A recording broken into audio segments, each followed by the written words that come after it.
Hi ನಮಸ್ಕಾರ ಎಲ್ಲರಿಗೂ welcome back to my cooking channel. ನಾನಿವತ್ತು ಡೇಟ್ಸ್ ಹಾಗೆ ವಾಲ್ನಟ್ ಕೇಕನ್ನು ಹೇಗೆ ಮಾಡೋದು ಅಂತ ತೋರಿಸ್ಕೊಡ್ತಾ ಇದ್ದೀನಿ. ಹಾಗೆಯೇ ಡೇಟ್ಸ್ ಹಾಗೆ ವಾಲ್ನಟ್ಟಿನ ಈ ಇಡ್ಲಿಯನ್ನು ಕೂಡ ಇಡ್ಲಿ ಸ್ಟ್ಯಾಂಡ್ನಲ್ಲಿ ಹೇಗೆ ಮಾಡೋದು ಅಂತ ನೋಡೋಣ. ಮೊದಲಿಗೆ ನಾನಿಲ್ಲಿ 1/4 ಕಪ್ಪಿನಷ್ಟು ಗೋಡಂಬಿಯನ್ನು ನೀರಲ್ಲಿ ನೆನೆ ಹಾಕಿದ್ದೀನಿ. ಹಾಗೆಯೇ 1 ಕಪ್ಪಿನಷ್ಟು ಖರ್ಜೂರವನ್ನು ತೊಗೊಂಡಿದ್ದೀನಿ.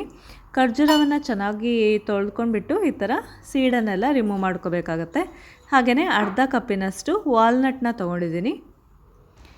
ಓಕೆ ಫ್ರೆಂಡ್ಸ್, ಈಗ ಇಷ್ಟನ್ನು ನಾವು ರೆಡಿ ಮಾಡ್ಕೊಂಡಿದ್ದೀವಿ. ಮೊದಲಿಗೆ ಇಲ್ಲಿ ಗೋಡಂಬಿಯನ್ನು ಈಗ ಸ್ವಲ್ಪ ನೀರನ್ನು ಹಾಕಿಬಿಟ್ಟು ಪೇಸ್ಟ್ ಮಾಡ್ಕೊಳ್ತಾ ಇದ್ದೀನಿ. ನೋಡಿ, 1 ಕಪ್ ಹಾಲು, ಈ ಗೋಡಂಬಿ ಹಾಲು 1 ಕಪ್ಪಿನಷ್ಟು ಇರುತ್ತೆ ಈಗ.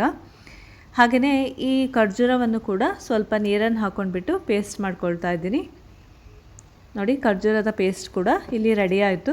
ಹಾಗೆಯೇ ಈಗ ಡ್ರೈ ಪೌಡರ್ನ ರೆಡಿ ಮಾಡ್ಕೊಳ್ತಾ ಇದ್ದೀನಿ. ಇಲ್ಲಿ 1/4 ಕಪ್ಪಿನಷ್ಟು ಗೋಧಿ ಹಿಟ್ಟನ್ನು ಹಾಕ್ಕೊಂಡಿದ್ದೀನಿ.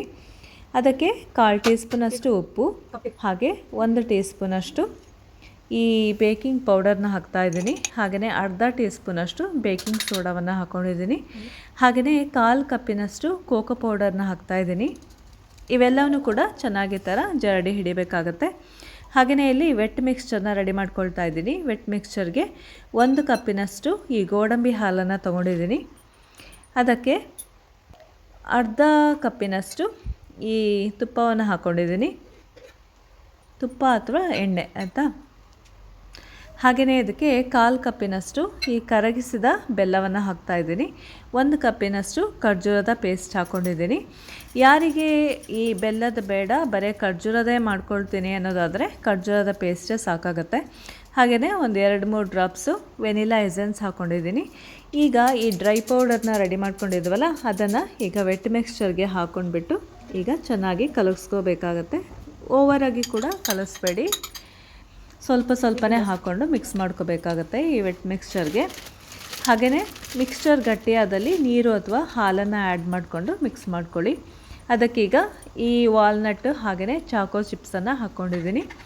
ಮೊದಲಿಗೆ ನಾನು ಈ ವಾಲ್ನಟ್ ಮತ್ತು ಡೇಟ್ ಕೇಕ್ ಬ್ಯಾಟರ್ನ ಇಡ್ಲಿ ಸ್ಟ್ಯಾಂಡ್ಗೆ ಹಾಕ್ಕೊಳ್ತಾ ಇದ್ದೀನಿ.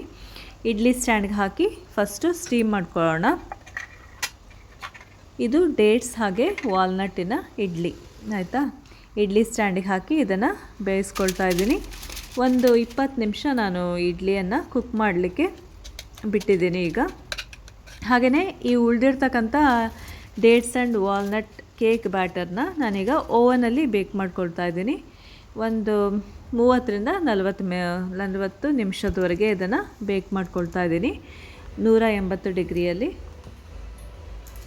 ನೋಡಿ ಫ್ರೆಂಡ್ಸ್, ಈಗ ಓವನಲ್ಲಿ ಬೇಕಾಗಿದೆ ಇದು dates and walnut cake, dates and walnut chocolate cake. ಹಾಗೆಯೇ dates and walnut chocolate idli ರೆಡಿಯಾಗಿದೆ.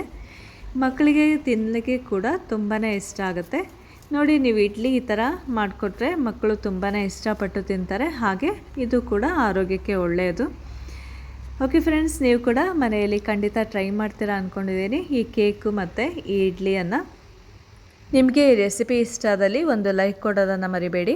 ಹಾಗೆಯೇ ಇನ್ನೊಂದು ರೆಸಿಪಿ ಜೊತೆ ಮತ್ತೆ ಭೇಟಿಯಾಗೋಣ. Thank you so much for watching. Bye.